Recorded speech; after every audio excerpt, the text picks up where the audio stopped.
Pop Health Podcast is a public service of 24-hour home care. Hello, everyone, and welcome to another episode of Pop Health Podcast. This is Gavin Ward, host of Pop Health Podcast. In today's episode, I sat down with Martin Esquivel, Vice President, Medicare Product Management for Anthem. Now, Martin is a returning guest to the show, and I had the privilege of meeting with him out in Santa Monica last year, where we recorded in person. Now, of course, this year we recorded virtually, as we have with all of our episodes since the pandemic. Today, Martin will share a little bit about the evolution of Anthem and its supplemental benefits that started in 2019, some of the general results of those benefits, but ultimately, as well as how Anthem has not changed much, because if it ain't broke, why fix it, as many of its beneficiaries appreciate how benefits are laid out today. We hope you enjoyed today's episode, and feel free to check out other episodes of Pop Health Podcast by visiting us at pophealthpodcast.com, finding us on YouTube, Spotify, Stitcher, and of course our website, pophealthpodcast.com. Thanks, everybody. Enjoy the show. So, Martin, thanks again for joining the show this year. Last year, we got to know you a little bit and some of the video games that you played. So, you might recall we like to kick off the show by getting to know a little bit about our guests outside of the professional space. So maybe tell us something about you outside of video games that might surprise the audience. Let's see here. It wouldn't be a surprise. I'm a sports fan, as you can tell by the pictures behind you. I think I talked about that last year.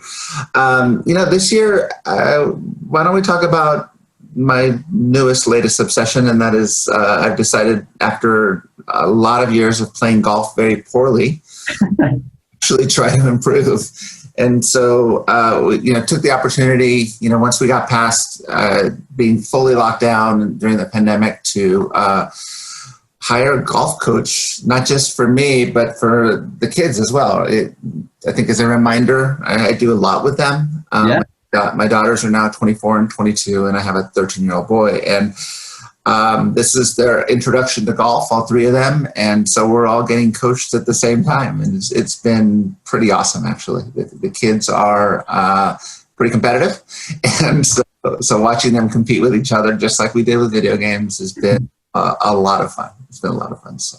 Well, that's great. That's great that you're able to get outdoors during the pandemic. For the audience, we're recording this just after Labor Day weekend. And I sheepishly admit, Martin, that I wasn't able to take my kids out this week in the fires where I live. Horrible. Yeah. No, we have the smoke too. So. Okay. Yep. So we did a lot of screen time. Don't judge me for it, but it was no judging. No, I'm fans of the screen time as well. But it's been really hot here. Obviously, I've actually still been going out, even though it's been, where I live, 110. Yeah. I teed off at 110 on Sunday, so crazy. Saturday. But yeah. And can you remind the audience the general area where you reside? Yeah, I live in a suburb of Los Angeles, on the northeast end, I suppose is what you call it. So, Valencia is the name of the town. Yeah, some folks might know of Six Flags Magic Mountain is right near where Martin lives. Yes. So Anthem is quite a large organization. And can you remind the audience who Anthem is, the different lines of business for Anthem, and what your focus is with Anthem? Yeah, well, Anthem is one of the bigger health insurance companies in the country. I don't know this specifically. I think commercially we might be the biggest. Overall, one of the top two or three. We focus on commercial lines of business, Medicaid lines of business, and Medicare lines of business in terms of the health insurance component. There's a growing diversified business group. So that business is growing in size and importance, obviously, to us as a company. On the Medicare side, so I'm Vice President of Product Management for Medicare programs. So on the Medicare side, we're now providing health insurance services in 24 states, I believe is the number now. We are not only operating under multiple brands, but we're also now partnering. We have a joint venture we created with a provider group in Maine. So all health plans are now part, for beginning in 2021, all of our health plans will now be part of that joint venture. We have a joint venture with Blue Cross Blue Shield of Louisiana. So the DSNP, the Dual Special Needs Plan business in Louisiana, that's jointly owned by us and that Blue. And then it's a little early to announce, but we have we do have another Blue that we're partnered with, and it's going to be launching in 1/1 of 21 as well. A lot of growth coming in a lot of interesting ways for us. Yeah, that's great. Now, most of our audience is going to understand most of what you shared, but just for clarification, can you share with the audience when you say commercial, right? What does that mean? Sure. Thank you for asking that question. Sure. So on the commercial side, what that means is we offer health insurance plans to employers. So as an employee, we have most employees, we have healthcare coverage through our employer, and Anthem is one of the largest companies in terms of offering health insurance plans in the employer space. And when Anthem started, someone told me the other day, and I don't know how true this is, I believe they said the Medicare or government, like a Medicare specifically line of work, is relatively new compared to Anthem as a company. Is that fair to say? Yeah, I think it's fair to say. Frankly, there's two ways to think about that. One is, Anthem as a company has been around a long time, and the Medicare business is newer. We have not focused as a company on Medicare as much as the other lines of business. So you could also say that Medicaid is pretty new to Anthem because a lot of our Medicaid capability really came from an acquisition. Okay. When Anthem acquired a company called Amerigroup earlier, but about 9 years ago. That really brought the Medicaid business into the fold for us. In terms of Medicare, Anthem has offered Medicare supplement for. It's really the Medicare Advantage business that Anthem wasn't so focused on. Okay. And then really jumped into that pretty aggressively in about 12, 13 years ago. Okay. And then we had some ups and downs and refocused the last 6 or 7 years. Really became who we are now. Great, thank you. And can you remind some of us, or some of the audience, may not understand the difference between a supplemental insurance versus a supplemental benefit. And I know we may have touched on this last year, but I think it's important to just again touch on it. And can you remind the audience what the difference is there? That's a fantastic question. The way to think about it is Medicare offers, we've all heard of original Medicare and original Medicare coverage. Supplemental insurance or Medicare supplement plans, those are health plans that literally cover the expenses that original Medicare does not cover, so that they supplement the coverage, so supplemental insurance. Supplemental benefits, you don't see them very often on the Medicare supplement side, but you see them all the time on the Medicare Advantage side. So the way Medicare Advantage works, health plans are responsible for covering all of the original Medicare benefits, although the amounts can vary by plan. So that's where you have different copays and different coinsurance and so forth. When we talk about supplemental benefits specifically, that's when we offer benefits that original Medicare does not cover. So, good example would be a fitness benefit, right? So if we as an industry really started covering more of the a lot more benefits in the fitness side really 15 years ago, and that it's kind of the most obvious example of, well, original Medicare is not going to ever cover a gym membership, but we did. So it's just a supplemental benefit, different and distinct from what original Medicare covers, but we make it available because, in an effort to essentially address, the whole person health needs. So. Okay, that's great. One thing that Anthem has received a lot of coverage for is one of the benefits is personal care, or as some people listening may know it as non-medical home care, custodial care, unskilled home care, which I'm not a big fan of the term unskilled, but that's one of the benefits that Anthem nationally seems to put out there as a benefit. Can you share what you can, why Anthem chose to include personal care as a supplemental benefit and continued to provide that throughout the United States?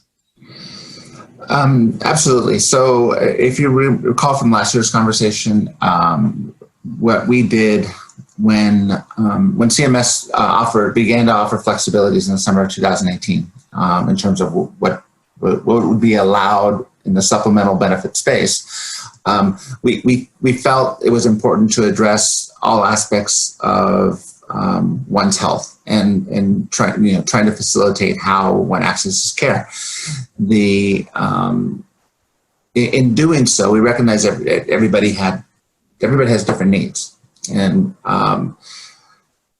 what we created was an opportunity to meet the member or meet the Medicare beneficiary where they are, and so offering personal care at home, not non-scaled. I know you don't like that.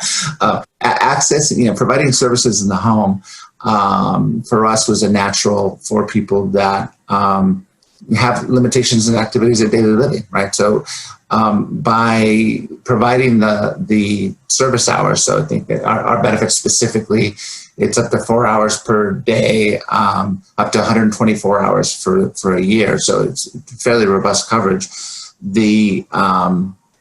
For us, it was important to help our members understand what they have available to them, and then make sure that they're living in a safe environment at home, right? Two, if they need help with some light chores, or if they need help with bathing, or toilet activities. Obviously, these are things that are real life activities that if we can be there and help create that safer environment and help maybe prevent a fall. These are things that also ultimately help the health plan as well, but we know that they make a difference in the member's life. For us, for me personally, this is one of the more exciting benefits because, and I think you've heard me say this before, Gavin, the opportunity to engage with our members addresses social isolation. We in a face-to-face discussion, we can address medication reconciliation, making sure that the prescriptions are getting picked up. We can essentially help ensure that we have a health risk assessment. Being in home, frankly, uniquely positions us as a plan to empower the member and actually change the course of their life in so many ways. In the past, we as an industry didn't put enough. We didn't pay enough attention in this space. I'll put it that way. Sometimes we'd offer respite care, and that was as much for the caregiver as it was for the individual. This is really addressing both at the same time. So. Yeah, that's great. What are some other, besides the personal care, and you mentioned respite, which is also available throughout most of your states, what other new or maybe supplemental benefits are available that people generally won't even know exist today? For us, we introduced 6 the first year, right? And we went through that list when we talked last year, and that was transportation, alternative medicine, healthy food delivery, assistive device, an allowance for assistive devices. I'm blanking on some others. Personal home helper that we just talked about. And then for this last year, we introduced some new ones. We introduced a pest control benefit. Yeah. We introduced a what we call healthy pantry now, which is really a combination of dedicated time with a nutritionist to help plan for how a person can change their diet and for the better. We supplement that with pantry items. So we partner with a national grocer and we send, healthy food items that are, ideally featured in the conversation with the nutritionist. So we also introduced I think you might remember this one, we introduced a benefit, an allowance for people that have service dogs to actually help with the costs associated with the dog. When you think of all of the value that people that need service dogs get from the animal, really it's supporting that need and addressing that financial burden is something that we thought was really important, and we're getting good value out of it. Our members are getting good value out of it, and obviously a lot of positive feedback from those members, of course. And then the other item we did add is we added access to Fitbit. Frankly, that's the brand we went with, but it's the wearable technology that you or I might use. Yeah. And then that also includes access to Mind Fitness, so access to a program called Brain HQ. And so not only providing the wearable, but also access to a site where they can manage the data from the wearable, just like you or I would, track your steps and start to build a plan around what you want to do with that. And then again, adding the Brain HQ piece, it's a way to address the whole person health. So. That is great. I think my mom's a senior. She could benefit from a lot of this that you mentioned. Yes. Is there anything in 2021 that would be new that you're able to share? Again, this won't be released till open enrollment period. Yeah. No, we're not actually adding any new items to the list for this year. We continue to see great experience, get great experience, and we continue to expand the offering in terms of geography. There's more members will have access to it, more of our health plans will offer it. And so geographically expanding, and the number of plans within existing geographies that offer it is expanding as well. One of the things that, we did when we first started, we featured it more in some of the, in our dual special needs plans. But we quickly learned, and I think I might have told you this before, Gavin. There's some misconception that social determinants of health is a low income issue. Frankly, when you think of transportation, or when you think of social isolation, you can have plenty of money and be lonely. Yeah, you can have plenty of money and have macular degeneration and not be able to drive. So how people access care is critical for us, and so expanding the offering to the general population of Medicare beneficiaries was important to us as well. So. Good, thank you, Martin. So can you walk us through the just brief overview of the life cycle of a product or benefit going from idea to offering? Sure. And we're in the middle of it now. I mean, we're planning 2022 benefits today, and we are looking at some exciting additions for the 2022 year. So from an idea perspective, the best way to think about it is you think about our members and what are, will the offering, one, be something that our members would be interested in? Two, would it be, how accessible would the benefit be? And then can it make a difference in the person's life, right? So especially when we talk about these types of benefits, we want to create solutions that help people access care and help them improve the path that they're on from a health perspective. So once we kind of have those pieces in place, we have to secure several things. And so one, can we afford it? Two, can you provide, can you build a network to support it, right? Or can you buy enough product, right? So for instance, the Fitbit example, there's plenty of suppliers. One, could we afford it? Yes, we decided we could afford it. Two, could we get supply? We could. And then three, did it make sense for the population? It does. And that one's actually been wildly popular. I mean, frankly, I think I told you last year that transportation was the most popular item. It's been passed. It's now Fitbit. It's now the technology got more selection. It probably has something to do with the pandemic, right? Yeah. But we're very excited about how popular that item was. Transportation continues to be wildly popular as well.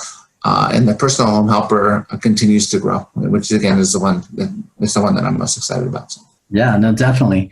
So one thing that was new this year was obviously the pandemic, COVID-19. So, and I think I heard you speak a couple months ago, and I know the answer, but I'm just want to ask, and so you can share with the audience. CMS granted the ability to update benefits mid-year, and I believe you said everything was working well, so you didn't make a change. Am I recalling correctly? Yeah, it's so from a filed benefits perspective, we offer more than most plans do in this space, so we didn't have to add anything. What we did do to address COVID-19 and to address the pandemic is we did offer the members an opportunity to switch. Remember, in some markets, everything I listed is available to everybody. In some markets, more markets than not, the member gets to choose one of the 10 items. Okay. And so when, during a pandemic, when you think about, what if I chose adult day center? That's the one I forgot earlier, right? So what if I chose adult day center? Well, going to an adult day center during stay-at-home orders doesn't really work, right? Yeah.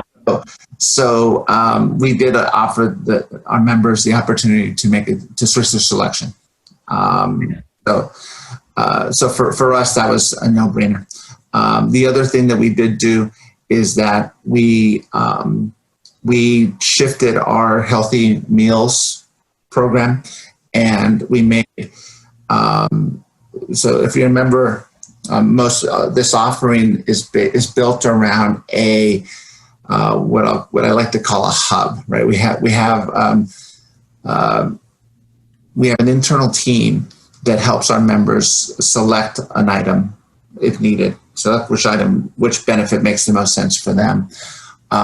What we did is we used that as the beginning for how do we contact our members during a pandemic, leveraging the social workers that are this hub, leveraging social worker capabilities to understand, one, does the member have access to 2 weeks supply of food?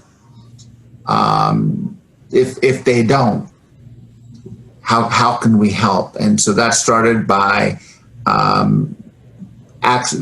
essentially locating local food options and connecting the member with the local food option to take care of the need. If local food options were not available, then we actually sent them food. So did we end up doing something different from a filing perspective to address COVID-19? No, we had the benefit constantly, but we did a lot as it relates to contacting our members, ensuring they had access to food, sending them food if they needed it, and then obviously offering them flexibility to switch the benefits if it made sense to them. Yeah, no, it definitely made sense. Staying on the pandemic, but talking about the future. You mentioned earlier kind of the concept of planning for 2022, your ideas and how they come to fruition. I'm assuming that a lot of the Anthem staff that you might meet in person with, you've done more virtual meetings and things like that, correct? Correct. Yes.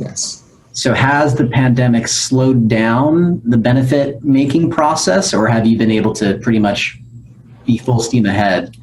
No, that's I think that's been a great learning experience for everybody, not just the healthcare industry. For us, our leadership has taken the pandemic extremely seriously. We were all moved to at-home work pretty immediately, and we were one of the first companies to switch to home. I don't want to speculate in terms of when we end up back in office, but we quickly learned that we have been quite functional and been able to really not miss a beat in any aspect of running the business. Yeah. So for us, the benefit making, most of what all of what we've always done to support creating benefits still happens. As it relates to securing feedback from beneficiaries, there's ways to shift from in-person, feedback to virtual, and like anything else, for us, we've all benefited from technology like what we're using right now. A year ago, you and I were in a room, and I was speaking into your microphone. Yeah. Today, I think this is going to be just as good. You get to see me this time. Yeah. No, it's funny you mentioned last year. I think your schedule, you were traveling and all over the place. I think I ended up meeting you at like a satellite, like a partner location in Santa Monica. Yeah. And that was the day before a lot of TV interviews. So. I gotta warm you up a little bit. You did. But it's funny you mention it. Like our show, it's actually been easier to schedule, folks. We now are on YouTube. Some of you might be watching us on YouTube, so now we have a video component, and the expense of adding video has been almost nothing, very little. So like you said, there has been benefits, and when you think about it, it also has it's changed our mindset in terms of what the next set of supplemental benefits might be, right? I mean, you think about leveraging technology. We've all been tracking the information on when seniors when Medicare Advantage beneficiaries were going to be utilizing technology, right? So it's the best way to think about that is, the 80 to 90 plus year olds are going to be less likely to use technology than the 65-year-old, right? Because the 65-year-old has worked in technology, has really lived with it through starting at younger ages and kind of going into 65 doesn't really change anything. So creating those solutions if most of your membership skews to the older side, then technology didn't make as much sense. Pandemic changed that. Everybody's using technology, and so it's really fast-tracked.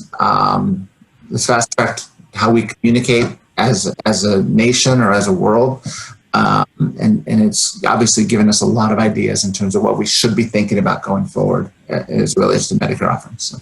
Definitely, and that brings up a good point that I wanted to ask as we wrap up. Have you been able to measure efficacy or results yet with either supplemental benefits or technological adaptation? Can you tell us about that? It's the answer is going to be similar to what I would have said a year ago, and that is, we're now a year and a half in, and we have data now, right? And so a year ago, we didn't have a lot of data. But when you're talking about creating an offering and offering a Medicare benefit, it's not like a research study where you have a control group. Frankly, you offer the benefit is available to everybody, right? So for us, we have to measure slightly differently. One, is it providing a service that the members appreciated? We've gotten extremely positive feedback from our brokers, from our sales folks, and extremely positive feedback from our members. The feedback we get on specific benefits has been generally very positive. And frankly, we've been able to learn from it.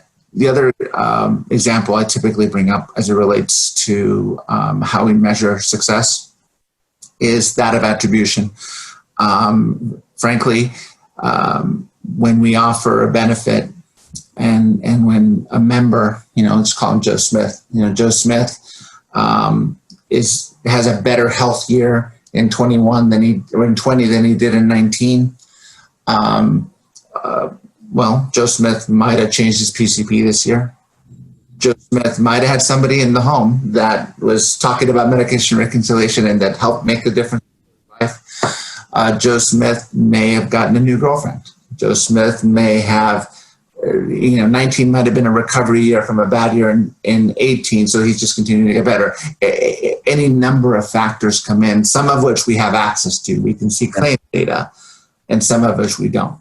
So for us, we have an internal research group that I'll be partnering with to start to look at the data and make sure that we're factoring in all of the data points that we have access to. And so from that perspective, that's something we're building out now. And then we've added some discipline in terms of how we make decisions going forward. And so that research group will be, they're part of the quick pilot approach to new benefits for us. So changing how we do things for the better, I think, and really adding some meat to the science in the back end as well. If only measuring results was so simple. Exactly. I appreciate you being straightforward with that. I think a lot of people want the data, want the results, but one thing that I've learned is there's a study that can prove this, there's a study that can prove that. The opposite. So it's like you said, there's so many variables. Right. So, and I did hear you at a conference a virtual conference, say something similar. And I want the audience to be aware that it's just not simple to attribute that. And I appreciate that. And I like that you say, yeah, we'd like to get the results too, and you're working on it. So I appreciate that, Martin. If we can have you on next year, maybe you guys will have something a little more concrete. But really just want to say thanks again for joining, Martin, and for Hugh for setting this up. Is there anything else, Martin, people should know heading into open enrollment about Anthem? I think I always want members to know going into the annual election period that Anthem and our affiliated health plans offer benefits that are designed with you in mind, or with the member in mind, not you, the audience, but you, the member in mind. Frankly, benefits that help bridge the gap for how to access care, benefits that can help make a difference in making sure that your basic needs are met, whether it be food, access to food, transportation to a provider, or even just in talking to another human being, right? Addressing social isolation is really important. So beneficiaries have a lot of choices to make, a lot of competition, obviously, in the marketplace. I'm proud to say that the plans that we offer are they're designed to be competitive. So we're among the best value, if not the best value, in a lot of our markets for our members, and they're again designed with the member in mind. Awesome, Martin. Well, again, appreciate you joining the show. Go Dodgers! Go Dodgers! Thanks, Martin. All right, thank you. Thanks everyone for tuning in to another episode of Pop Health Podcast. We hope you've enjoyed today's episode, and if you have and want to check out other episodes, visit us at pophealthpodcast.com, iTunes or Apple Music, Spotify, Stitcher, and now YouTube as well. Take care.